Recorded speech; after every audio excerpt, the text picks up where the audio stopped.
Well, hi there, tubers and tubettes. I'm back once again with world famous. You've been on my channel, what, 3 times or something like that? This is time number 3. This is Buzz, my hero.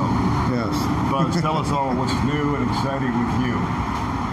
What's new and exciting with, well, in general, I just finished a year with my current girlfriend, which, you know, that's a milestone here. Not without several battles, but you know, things are up and down here, as you know. So things are going pretty stable that way, and of course, you know, we've decided, several of us, to open a Restobar nearby in Bacong. So that's probably the 2 big things. Okay. And so I just did a little interview with Lori, and your girlfriend is involved in this also. Yes, she is. Okay, and so I asked Lori what was her motivation for opening up the Restobar, and I'd kind of like to hear your version. Keep peace at home.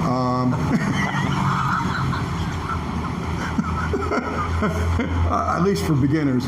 No, my girlfriend wanted to be part of this, and certainly we could see the need for maybe a place where people could hang out, because we noticed that you know, generally the expats usually have like 1 or 2 places that they like to hang out, and so we were going to try to build that type of place here. Okay, and I think the good thing is that nobody has a lot of skin in the game, because there's like 5 investors in this, 5 partners, and all that. So, in other words, we were talking earlier, and we were talking about the initial investment and all that, and it's nothing that you can't walk away from and say, oh wow, I got killed by that. You know, I mean, if it fails, it fails. I mean, of course, I think it's going to succeed, but where are you guys going to try? What kind of niche are you guys aiming for? What are you thinking about? Well, the idea of this is to serve kind of more faster type food that you can cook, and to have a place where people can go and drink beer and have drinks.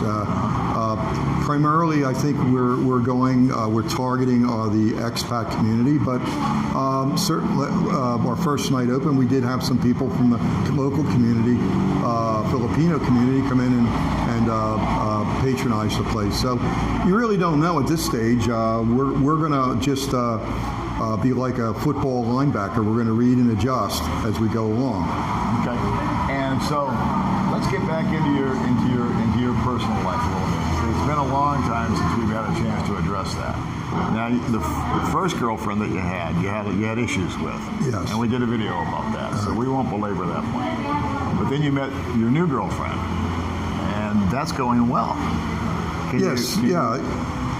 Well, I think the thing here is, you know, what we all kind of discover is that one of the big elements is temperament, you know, because there are so many pretty girls here, and a lot of them do like being with expats, that, you know, it's hard to sort out who's the best one that fits. And I think for me, at least, I was more concerned with temperament than I was with other issues, and I think it works out a lot better. Okay. And how long were you guys together before you felt like, okay, I'm comfortable with this? This is working out. Pretty much right away. I mean, as I said to you before, I was not looking to have a live-in. I wanted a break between the last live-in, because it was you know, the end was kind of, well, it was a little bizarre, and I really wanted a break, and so I was kind of resistant. So it really had to really fit for me to want to do that, and it did. She has just the right temperament for me. So between girlfriends, you decided you needed some time. Correct. Yes, that was the plan.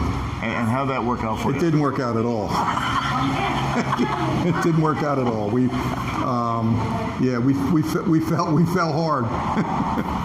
You fell hard, you fell fast. But you fell in the right direction, it seems. It seems that way. You know, I think you have 2 different types of expats here, and people traveling here would probably say, you have to ask yourself the question, do you like living alone, or do you want to live with other people? Many expats I know, they like living alone. They don't really want anybody to move in. And then there's expats like me who don't really like to be alone. And it seems to fit my lifestyle to have people live with me. And so that's kind of what kind of motivated me to want to have a live-in the first place. What was your motivation for moving to the Philippines? Let's bring everybody up to speed. There's a lot of new subscribers since you and I last talked. Well, at the time, I had gone into Social Security with another gentleman to check on his Social Security status, and while I was in there, they informed me when I inquired about my status, they go, "Oh, you can retire in a few months." And I didn't. When I said, "What do you mean?" They said, "Well, it's 67, but at 62, you could take an early retirement." Well, then the wheels started turning, and then I began to do the research. And my research culminated in me looking at vlogs like this and finding out a little bit more about Dumaguete City. I'd been to the Philippines before, so I knew the Philippines, but I didn't know this city. And so when I came here alone with the knowledge of that this was the place to go if you're a foreigner, because it catered to the expat community, and there were a lot of people living here. Now, what do you think Dumaguete is such a big draw for guys like us? It's probably because it has some type of suburban feel. I really don't know. I mean, it's a hard one to really put your finger on, but perhaps there's a sense of community here. When I came here, I didn't know anybody, and if I walked into a place, a foreigner would come over and say, "Hey, where are you from?" and sit down and talk to you. Well, in America, you don't get that. They just walk by you as if you don't exist, right. Especially the girls. Right. But even the men in America, they're not going to come and interact with you unless they have a reason. So coming here, that was new, and that really attracted me when I first got here. Okay. Now, have you traveled much around the Philippines, or are you like me? You kind of got to Dumaguete and just sort of stayed here? I'm kind of like you. I've been to Mindanao. That's about and I've been to Manila. I was in Manila this year. I don't like a big city environment, so I didn't grow up with that. I didn't live in that, so that definitely didn't interest me. So Manila and Cebu are out, unless you like a big city environment. I went to Mindanao.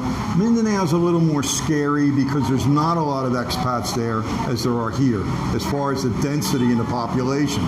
So when I was in Mindanao, and the first time I was there was in 1996, people stared at me. They're just not used to seeing foreigners. Here, it's like they don't even notice you. You're like one of the Filipinos. Mm-hmm. That's true. That's true. What did you guys do, or how did you react to the COVID deal when we were under quarantine and all that? I mean, was that, I can't, being reflective and looking back on it, I think there's no place that I would rather have been than right here in downtown Dumaguete than during the COVID crisis. You know what I'm saying? I would not have wanted to have been back home. I would not have wanted to have been in Cebu or Manila or anything else. I think this was a great place, because even though we were confined, I still think that it was a lot easier to navigate and a lot less restrictions. I don't know. What's your take on that? Well, first you have to look at the people here. The people care about each other. I mean, they really do. They genuinely care about each other as Filipinos.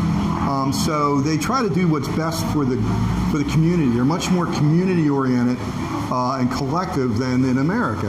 In America, it's more individual. So they have more of an individual mindset. So when they put the mandates down, the people stayed in the house mostly. Not to say no one broke it, but for the most part, people stayed in the house.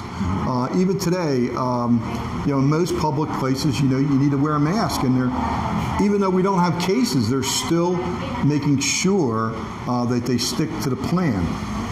So I think for me, I feel very safe here. I feel much safer here, even from a crime standpoint, even as much safety as well as a public safety standpoint.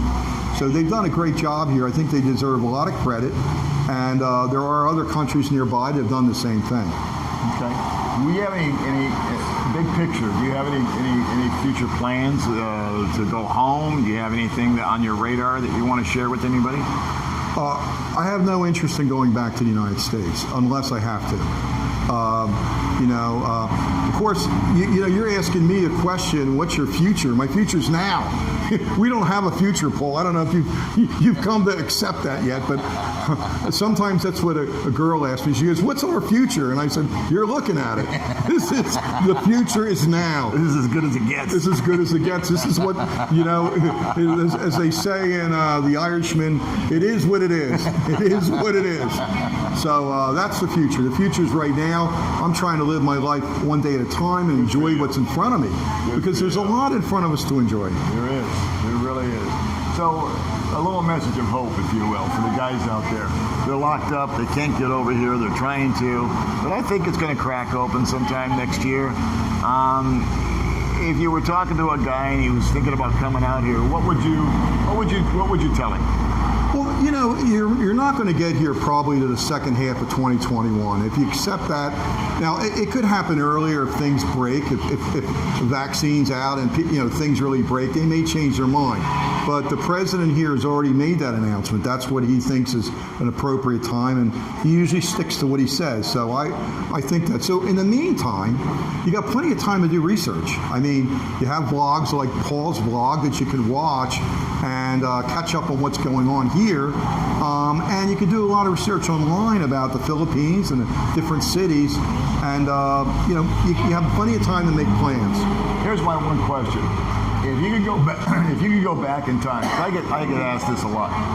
What's the one major thing, if there is one, that you would have changed about, say, your first 90 days here in the Philippines? Did you make any kind of mistakes, or did you have any regrets, or is there something that you would have tweaked and fine-tuned? Well, I guess my initial meeting of women, I would say, was one thing I would have changed, because you got to understand that you first are not used to having women come up to you and talk to you. So the women came up and talked to me, and I feel like in the beginning I was more inclined to think that maybe I was attractive. I find you attractive. Yeah, thank you. I've had my eye on you for some time. Oh God, yeah. So I mean, my best days are behind me in that category. But so, you get almost like a false ego about this, and you have to really.